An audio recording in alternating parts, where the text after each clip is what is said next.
अस्सलामुअलैकुम। सुरखांचल सीज़न 3 जिसका नाम है यारियां और इसकी राइटर है तानिया ताहिर। किस नंबर है 7।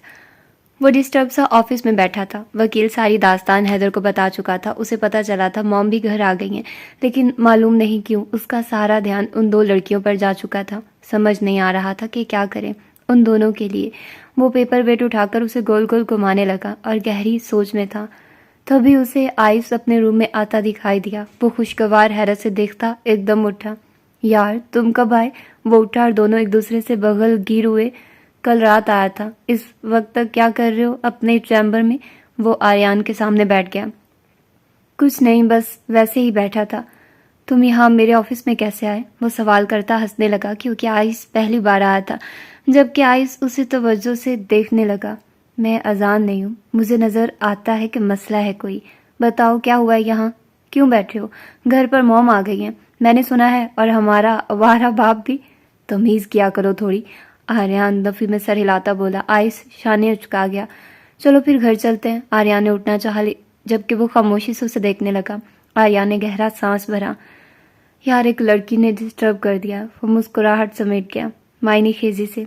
मुझे पता था तुम भी अजान की तरह ही फजूल सोचोगे। मैं कुछ नहीं बोला आर्यान। हैदर बात मुकम्मल करो। वो सुकून से उसके आगे रखी प्लेट में से बिस्किट उठा उठाकर खाने लगा।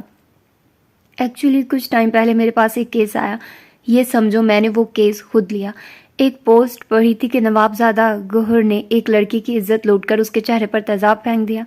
मुझे वो पोस्ट पढ़कर बहुत गुस्सा चढ़ा था, क्योंकि इससे पहले डैड ने उनका केस डील किया था और डैड ने ही उस नवाबजादा गौहर को रिहाई दिलवाई थी और इसके बाद सारे केस क्लियर करा दिए थे। लेकिन वो शख्स उस लड़की पर बहुत बड़ा जुल्म कर चुका है। मेरे और डैड के इस मामले से में काफ़ी इख्तलाफात चल रहे हैं, लेकिन मैंने अभी ये डैड से डिस्कस नहीं किया। मैं उनके घर गया हूँ। एंड वो गहरा सांस भर गया। She is in pen. मतलब टू मच। उनके पास खाने के पैसे नहीं है। वो इलाज कैसे कराएंगे? और लोग उन दोनों बहनों का जीना हराम कर चुके हैं। और उसका चचा मुझे मशवरे देता है कि मैं उस लड़की को खरीद लूँ। मतलब व्हाट द हेल। वो गुस्से से पेपर फेंक कर बोला। आइस खामोशी से उसकी सारी बात सुनता गया और इस दौरान वो सारी बिस्किट्स खा गया था। मैं मोटा हो गया तो लोग मुझे काम नहीं देंगे। नफी में सर हिलाते उसने प्लेट दूर खिसका दी। सारी ठूसने के बाद एहसास हुआ है। मेरी बात तुम्हें समझ भी आ रही है या नहीं? आर्यान खफकी से बोला। हाँ भाई आ गई। अब तुम उस लड़की को खरीदना चाहते हो? आइस ने सवाल किया।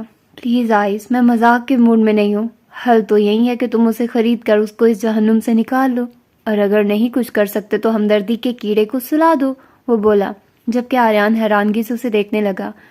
यार उसकी कोई सेल्फ रिस्पेक्ट है, आर्यान ने तेवरी चढ़ाकर कहा।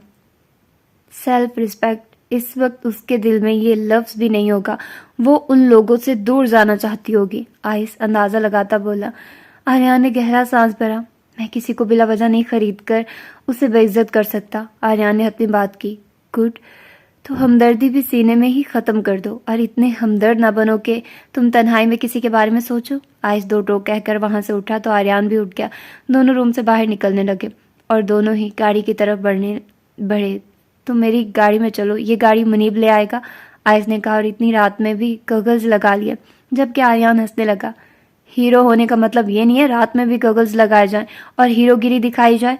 आदत कहते हैं इसको। जिस तरह तुम्हें वकील होकर उस लड़की की फिक्र खा रही है। वो एक हाथ से हैंडल पकड़ता प्राडो का एक स्टैंड चढ़कर गाड़ी में सवार हुआ तो आर्यान को मानना पड़ा वो बहुत खूबसूरत था। उसके बाल हिलकर पेशानी पर फैल गए थे। आइस ने गाड़ी स्टार्ट की और हल्की आवाज में गाना गाड़ी में चला दिया। काफी अच्छा महसूस कर रहा था अब आर्यान। वैसे एक बात कहूँ, अगर उसका चचा तुम्हें उस लड़की को खरीदने की ऑफर कर सकता है तो वो किसी को भी कर सकता है, आइस ने कहा तो आर्यान उसकी शक्ल देखने लगा। दोनों कुछ लम्हे एक दूसरे को तकते रहे। एड्रेस बताओ, वो अजलत और संजीदगी से बोला और आर्यान ने एड्रेस समझाया। डैड को पता चल गया तो तुम्हारी तो टांगे शायद छोड़ दें, मेरी तोड़ देंगे। आर्यान को हैदर का ख्याल आया। डैड की अपनी टांगे आज तक सलामत है, यही करतूत कर करके। और वैसे भी डैड का तो जिक्र भी ना करो, दुनिया जहान का करप्ट बंदा है। आइस ने सर झटका और आर्यान के बताए गए एड्रेस को फॉलो करने लगा, जबकि मुनीब भी उनके पीछे ही था। तकरीबन 20 मिनट लगे थे उन्हें उस जगह पर पहुंचने में, और जब वो वहां उस मोहल्ले में आए तो वहां एक हजूम महसूस हुआ था। आइस आर्यान दोनों गाड़ी से उतरे। लोग भरे हुए थे, जबकि आर्यान का खदशा दुरुस्त साबित हुआ था। नवाबजादा गौहर उस इलाके का नाखुदा बन गया था। वो लोगों को चीरता हुआ आगे बढ़ा तो जो मंजर उसकी आंखों ने देखा, एक लम्हे के लिए वो ठहर गया, जबकि आइस उन लोगों के बीच कभी ना जाता। एक तो वो मोहल्ला ऐसा था और ऊपर से लोगों के पसीने की स्मेल। वो वहीं गाड़ी के बोनट पर चढ़कर बैठ गया और ऐसे देखने लगा जैसे शो चल रहा। उसे नजर आ गई थी वो लड़की, और उसे मानना पड़ा कि उसके भाई के दिमाग में ऐसे ही वो लड़की फिट नहीं थी। वो सुकून से देख रहा था। वो लड़की बीच में बिजली के खंभे से बंधी हुई थी और लोग उस पर पत्थर बरसाने को तैयार ही थे, और इसके साथ एक खबीज शक्ल का आदमी खड़ा था। यकीनन वो उसका चच्चा ही था। वो चिल्ला रहा था, ये आवारा है, इसने घर में मर्दों का बुलाया। अब इस मोहल्ले में और भी बहन बेटियां हैं, इसे संसार कर दो, नवाब साहब का हुक्म है, ताकि गंदी मछली तालाब से निकल जाए। मुनीब, डायलॉग अच्छा है। आइस ने मुनीब को देखा, जिसके चेहरे के रंग तो पहले ही उड़े हुए थे। सर, मुझे फिक्र हो रही है, जो पत्थर लोग लेकर खड़े हैं, अगर एक भी उस लड़की को लगा तो क्या हाल बनेगा।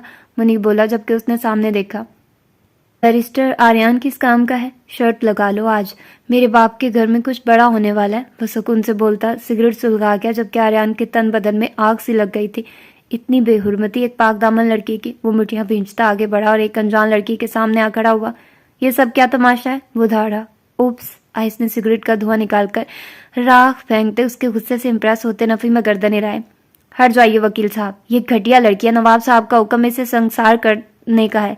तुम्हारे नवाब साहब ने जो इसकी बहन की इज्जत लूटी है, उसके मुंह पर तेजाब फेंककर बताओ, उस मर्द के बच्चे को कितनी बार संसार करो। आर्यान उसके आगे ऐसे जमा खड़ा था जैसे अभी उन सबको चीर देगा। वकील साहब, वो मर्द है और हम तो उनके इलाके के लोग हैं, एक औरत बोली, जबकि आर्यान का दिल किया उसके मुंह पर थप्पड़ मार दे। औरत तो हैं आप, वो जब से फनकारा, जबकि इस जहालत पर वो बल खा गया था कि मर्द पर सब जायज और हलाल। जब ऐसी औरतें खुद ही कर दें तो क्या होता है। जबकि उसकी पुश्त के पीछे खड़ी लड़की ये सब सुन रही थी, लेकिन उसकी आंखें बार बार अपनी मौत देख रही थी। वो कुछ भी कर ले, लेकिन ये लोग उसे ना करदा गुनाह की सजा देकर ही रहेंगे। मैं कहता हूँ हट जाइए आप, एक आदमी चिल्लाया, जबकि दूसरी तरफ आर्यान ने उस लड़की के चचा को देखा जो मुस्कुराता हुआ उसे ही देख रहा था। उसने उसका बाजू जकड़ा और उसे एक तरफ ले गया। बंद करो ये तमाशा, मैं इस लड़की को खरीदने के लिए तैयार हूँ, वो बोला तो उस लड़की का चचा मुस्कुरा दिया। अरे, यही बात तो समझाना चाह रहा था मैं, बस अभी देखना कैसे ये सब खत्म कराता। वो आगे बढ़ा और माही को आज़ाद किया। वो नीचे बैठती चली गई। बस शो खत्म हो गया, जितना संसार करना होगा मैं खुद करूँगा। वो खुद भी जाहिल था और शायद जहालत ही जहालत से लड़ सकती थी। वो उन लोगों के बीच से माही को निकाल लाया और सेन में फेंक कर उसके पास मुड़ा। हाँ, तो कितनी कीमत दोगे इसकी? हीरा है हीरा, वो दान नुकुस्ता वो बोला, जबकि आर्यन अफसोस से उसे देख रहा था। आइस भी पीछे से अंदर आ गया। आइस हैदर, वो आदमी शायद उसे पहचान गया था, इसीलिए उससे हैरानगी से देखता बोला। आइस ने गर्दन घुमाकर देखा। तो कितनी बोली लगाई तुमने? संजीदगी से बोला वो। जी, वो हंस दिया। आप तो जानते मुल्क के हालात क्या हैं, अब ये भी ना करे तो और क्या करें। मुनीब, जरा बंदूक लाना, मुल्क के इतने हालात खराब है कि मुल्क की बहन बेटियां बिकने लगी है, ये तो अंदाजा नहीं था मुझे। मुनीब ने गन लोड करके उसके हाथ में दे दी। आइस का अपना ही अंदाज था, वो अक्सर डायरेक्टर के मुंह भी इसी तरह बंद करता था और अक्सर वो न्यूज़ की सुर्खियों में भी रहता था, लेकिन इससे ज़्यादा चिल बंदा आज तक नहीं देखा था, जो कि सुर्खियों में आकर अपने आप को फेमस गर्दानता था कि मशहूर लोग ही शाह सुर्खियों पर फैलते हैं। आर्यान ने भी अपनी गन लोड कर ली और दोनों भाइयों ने जब उस पर गन तानी तो वो जैसे मरने को हो गया। आवाज़ भी नहीं निकल रही थी क्योंकि मुनीब दरवाज़ा को बंद कर गया था। माही ये सब देख रही थी।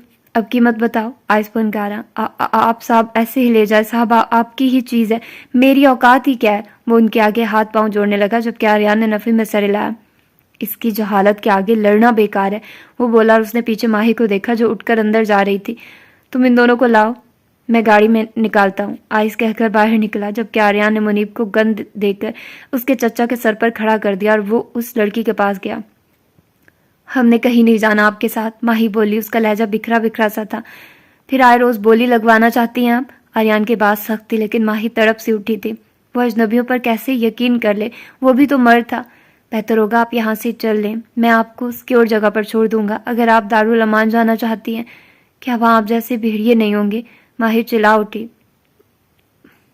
माही चलो, बेहद तकलीफ से रोते हुए उस लड़की ने माही से टूटे लफ्जों में कहा। तो माही को एहसास हुआ, बेबसी तो इसे कहते हैं। वो बहन को थामकर आर्यान के पीछे चलने लगी, जो मुतमईन हो गया था कि कम अज कम वो यहाँ से निकलने पर राजी हो गई है। वो वहाँ से बाहर आया और मुनीब भी निकला तो पीछे घर में उसके चचा को बंद कर दिया, जिसके बायस वो बाहर ना निकल सका और वो लोग जल्द गाड़ी तक पहुँच गए।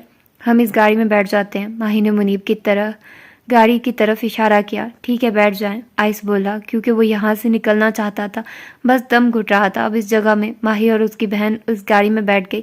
मुनीब को आर्यान ने हॉस्पिटल चलने का कहा था।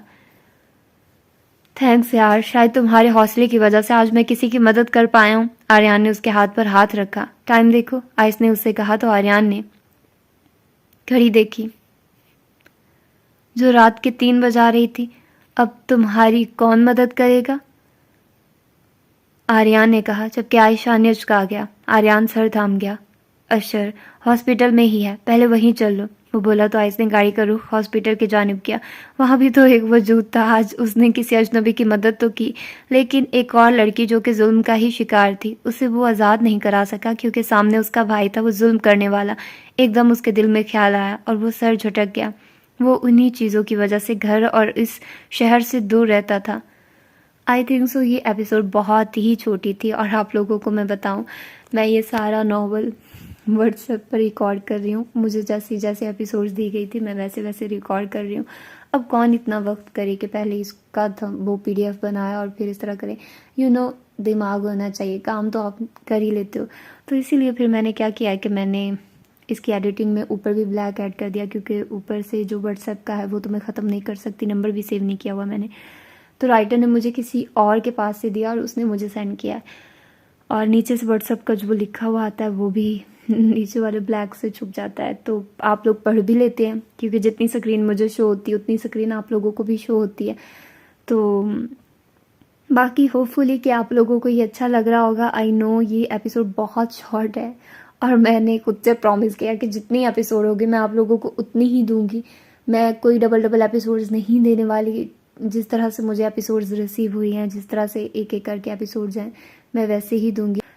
It's because of you guys के मैं इसको रिकॉर्ड कर रही हूँ, अदरवाइज़ मेरा बिल्कुल भी दिल नहीं था रिकॉर्डिंग करने का। और लेकिन खैर जो हो रहा है बस सही हो रहा है। और बस आप लोग अपना फीडबैक बताएं, आप नीचे कमेंट ज़रूर किया करें, वीडियो को लाइक भी ज़रूर किया करें और फॉलो तो आप लोगों ने करना ही है व्हाट्सएप चैनल, तो सब्सक्राइब भी कर लीजिएगा बाकी सारे चैनल्स को। तो अपना ढेर सारा ख्याल रखिएगा। मिलते हैं किसी और एपिसोड में। अल्लाह हाफिज़।